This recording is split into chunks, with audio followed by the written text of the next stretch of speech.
इतनी देर से समझा रहे हैं और तुम अपने में मस्त हो खाली। हाँ, और सबसे ज्यादा गंदगी तुम ही करते हो पूरे मोहल्ले में।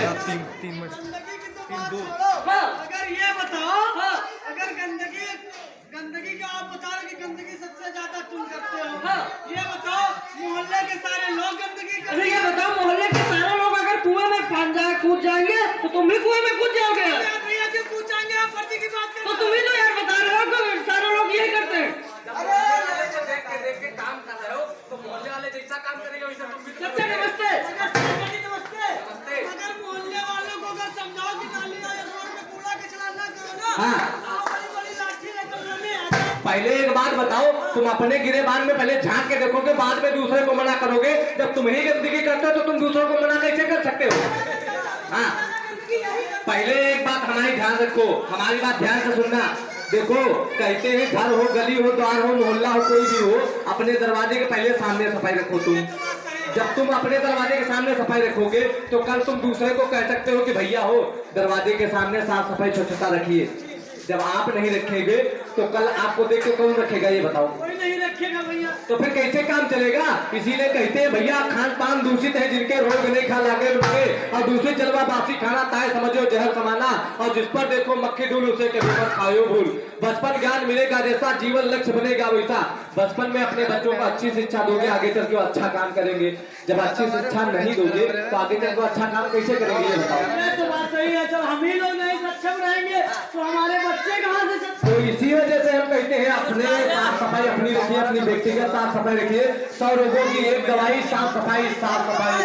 नालियों में तुम कूड़ा कचरा डालते हो, कल पानी आएगा, पानी ठहरेगा, कूड़ा कचरा पड़ेगा, उसमें उत्पन्न होंगे मच्छर। वही मच्छर आपको काटेंगे, आपके परिवार को काटेंगे, आपके समाज को काटेंगे, जिससे डेंगू मलेरिया जैसी बीमारियां हो जाती है। अब ये बीमारी पता नहीं कहाँ की हो, अब बीमारी लोग कहते हैं ऊपर वाले ने दे दी। ऊपर वाला बीमारी नहीं देता। बीमारी 100 में 80% बीमारियां सिर्फ हाथों की गंदगी से और घर में गंदगी फैलाने से होती हैं।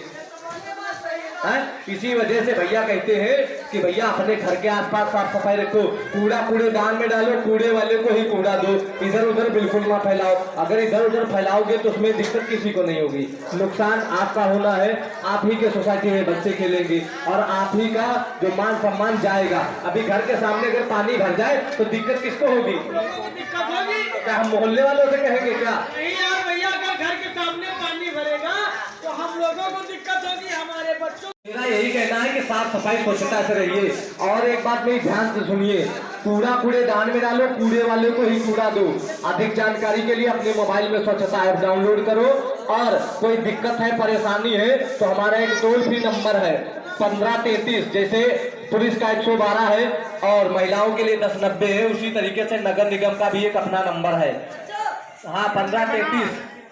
नंबर अगर हम लगाएंगे तो उससे मतलब किसी भी प्रकार की अगर हमारे सामने कोई दिक्कत है तो हम 1533 पर फोन करके बता सकते हैं। एकदम सही बात है, आप अपनी समस्याओं का समाधान भी कर सकते हैं। तो इसी वजह से तो हम कहते हैं भैया कि अपने आसपास साफ सफाई रखिए। 100 रोगों की एक दवाई और साफ सफाई, साफ सफाई। तो सभी से मेरा यही कहना है कि आप लोग अपनी साफ सफाई बरते, अपनी व्यक्तिगत साफ सफाई बरते। तो इसीलिए हम कहते हैं भैया कूड़ा कूड़ेदान में डालो, कूड़े वाले को ही कूड़ा दो। और भैया स्वच्छता के 2 रंग है, एक हरा, दूसरा नीला। हरे वाले डस्टबिन में गीला कूड़ा डालो और नीले वाले डस्टबिन में सूखा कूड़ा डालो। इधर उधर फैलाने की जरूरत ही नहीं आएगी, नौबत ही नहीं आएगी। जब इधर उधर कूड़ा नहीं फैलेगा तो हमारे बच्चे नहीं बीमार होंगे, और जब हमारे बच्चे नहीं बीमार होंगे तो हमारा समाज जरूर तरक्की करेगा। बिल्कुल सही है। और गंदगी से आजादी हमें कब मिलेगी? जब हम घर के पास डस्टबिन रखेंगे, मोहल्ले के पास डस्टबिन रखेंगे, दरवाजे के सामने डस्टबिन रखेंगे। वरना जैसे हम पहले गुलामी कर रहे थे अंग्रेजों की, वैसे अब कर रहे हैं हम गंदगी की। तो गंदगी से हमें आजादी नहीं मिलेगी, लेकिन हमें गंदगी से आजादी अगर पाना है तो हमें जो है क्या कहते हैं, हमें अपनाना होगा क्या?